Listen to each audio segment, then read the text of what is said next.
I don't really know how to start this. I've been sitting in this parking lot for 20 minutes with the engine running, and I keep picking up my phone and putting it back down. So I'm just going to say it. I was a 911 dispatcher for 22 years. Hardin County Emergency Communications Center, Northwest Ohio, flat country, corn, soybeans, two-lane roads, and a whole lot of nothing between the towns. I started on the old Zetron consoles in '89, back when the screens were green and you learned to type by feel because the overhead lights were always half burned out. I took every kind of call: car wrecks, chest pains, domestics, overdoses, barn fires. I processed them, dispatched them, cleared them, and went home. That's the job. You don't take it with you. I took this one with me. Summer of 2011. We just switched to the Hexagon CAD system about 3 months prior. New consoles, new monitors, new everything. The Hexagon was faster. It auto-populated addresses before you finished typing. It pulled ANI and ALI data in under 2 seconds. Color-coded verified addresses green, unverified yellow, no record red. The supervisors loved it. The dispatchers hated it. It guessed what you meant before you meant it, and half the time it guessed wrong. That's relevant. I need you to understand that. Tuesday night, graveyard shift. Console 6, far end of the room, near the server closet. You could hear the cooling fans through the wall, this low, steady hum that never stopped. Headset on, coffee from the marathon station. CAD screen up, radio quiet. One other dispatcher, Gary Phelps, console 1, doing a crossword. Gary had 30 years in. Nothing fazed him. Low call volume, a barking dog at 9, a lockout at 11, Hardin County on a Tuesday in July, cicadas outside, server fans inside, and the soft click of Gary's pen. The call came in at 2:14 a.m., line 1. Hardin County 911, what's your emergency? Female voice, calm, not panicking, controlled, the kind that's been through it before. I need someone here. He's a pause. He's been drinking again. Domestic. I started the protocol. Name, address, weapons, children. She said her name was Patricia. Address, 2741 County Road 45. I started typing and the CAD auto-populated before I got past county. Full address, green flag, verified, latitude, longitude, township, fire district, all filled. I didn't question it. The system said the address was real. That's the whole point of the system. I dispatched Unit 412, Deputy Tom Hargrove. Estimated response 14 minutes. County Road 45 is out past Ada, nothing but fields and gravel. Kept her on the line. Standard for domestics. Keep them talking. Can you describe where you are in the house, Patricia? Kitchen, she said. Blue kitchen, yellow curtains over the sink. The floor is linoleum. There's a crack by the fridge, been there since we moved in. Whispering now, like she knew exactly how loud she could talk without him hearing. He's in the living room. The TV's on, but there's no cable. Just snow. That static sound, it fills up the room. I typed it into CAD notes. Blue kitchen, yellow curtains, TV static. I'd taken 200 calls like this. Scared woman, drunk man, cheap carpet, and the smell of beer. I knew this call, but there was something in the background. Not the TV static she described. Something under it. A low hiss. Steady. Like air moving through a space that was open when it shouldn't be. Like a window with no glass or a wall with no wall. I muted my mic and listened. The hiss was constant, not mechanical, spatial. Like the sound a room makes when part of it is missing. I unmuted. Patricia, is there a window open? She didn't answer that. She said, he's getting up. I heard a chair, wooden legs on hard floor, then footsteps, heavy, slow, the kind that aren't in a hurry because they know there's nowhere to go. He's coming toward the kitchen, she whispered. Then quieter, please hurry. I checked the CAD. Hargrove was en route, 7 minutes out. Help is on the way, Patricia. Stay on the line with me. I know, she said. I always stay on the line. That's a weird thing to say. I noted it, but I didn't think about it. Not then. 7 minutes is a long time on a domestic call. You learn that. In training, they teach you the protocols, the questions, the codes. They don't teach you what 7 minutes sounds like when a woman is whispering and a man is walking down a hallway and you're the only thing between them. I kept typing. CAD notes. Details for Hargrove. Female caller reports male subject intoxicated, moving through residence, no weapons confirmed, caller in kitchen, west side of structure. Then Hargrove came on the radio. Dispatch 412. Go ahead, 412. I'm at the end of County Road 45. Road terminates at 2730. There's no 2741. I'm looking at a bean field.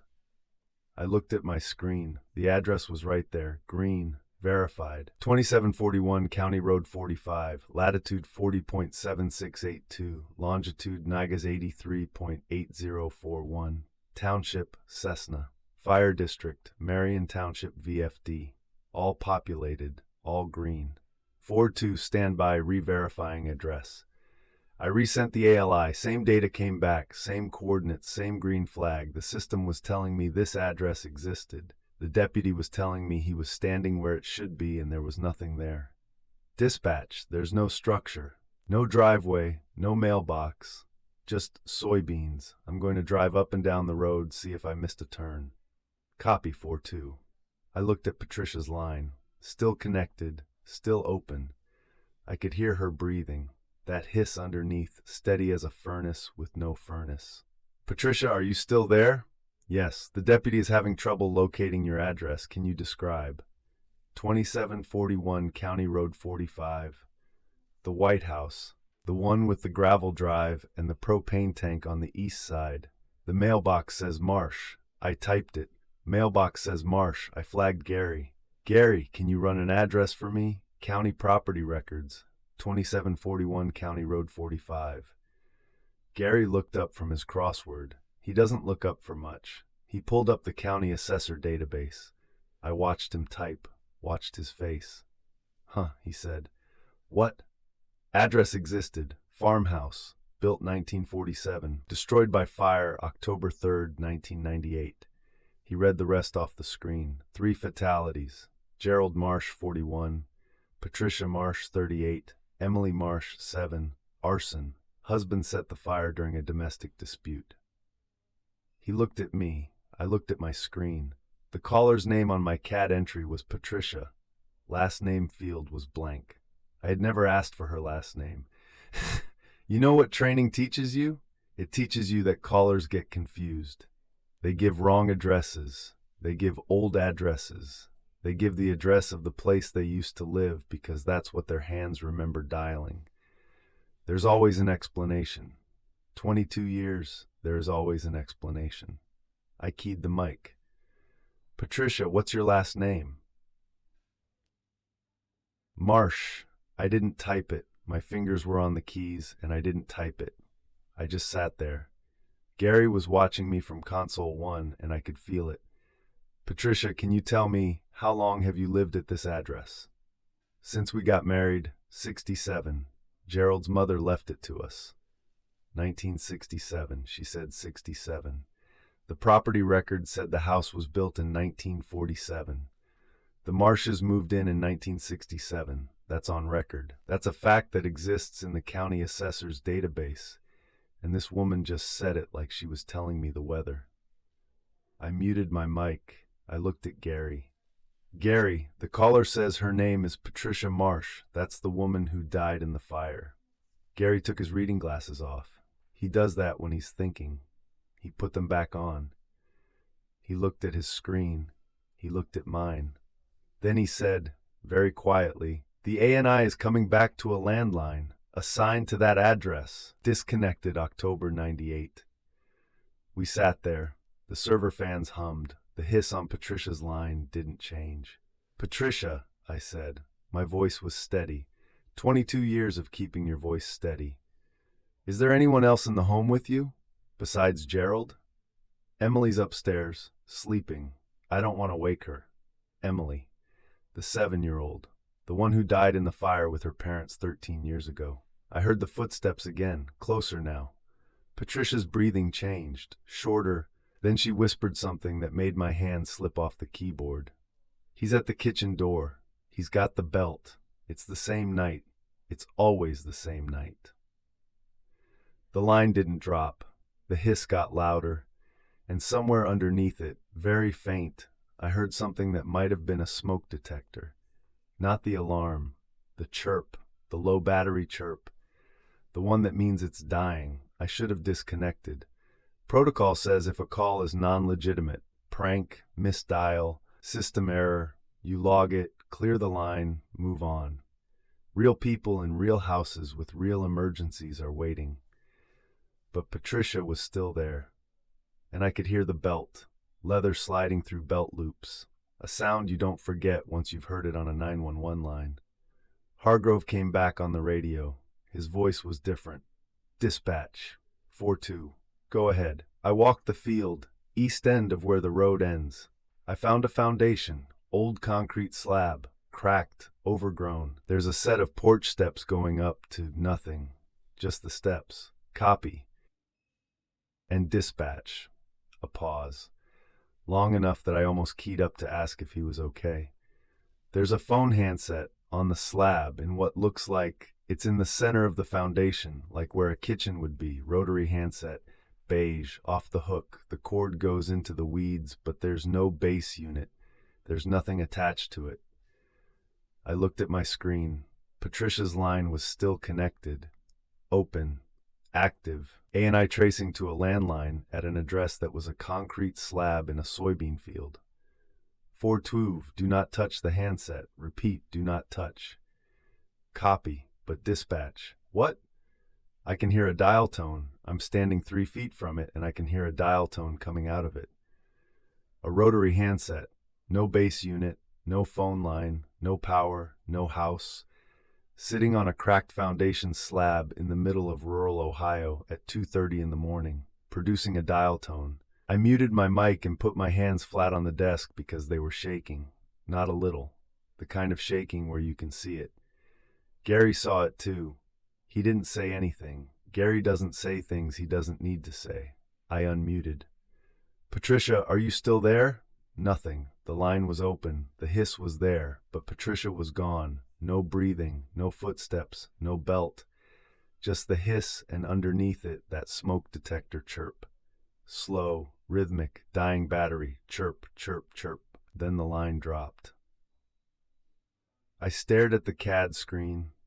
The call cleared itself. I didn't clear it. It auto-cleared.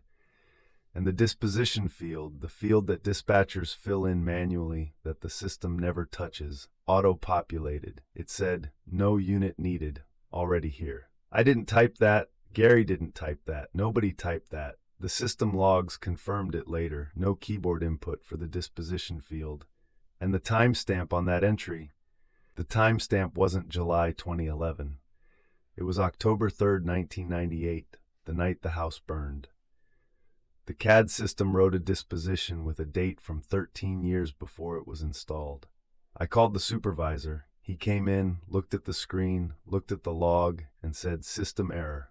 Wrote it up, filed it, called Hexagon support in the morning. They ran diagnostics. No malfunction found. The recording was pulled. 4 minutes and 31 seconds of Patricia Marsh describing a house that burned in 1998, from a phone disconnected in 1998 to a console that didn't exist in 1998. Voice analysis compared it to a 1997 domestic complaint from the real Patricia Marsh. 94% match.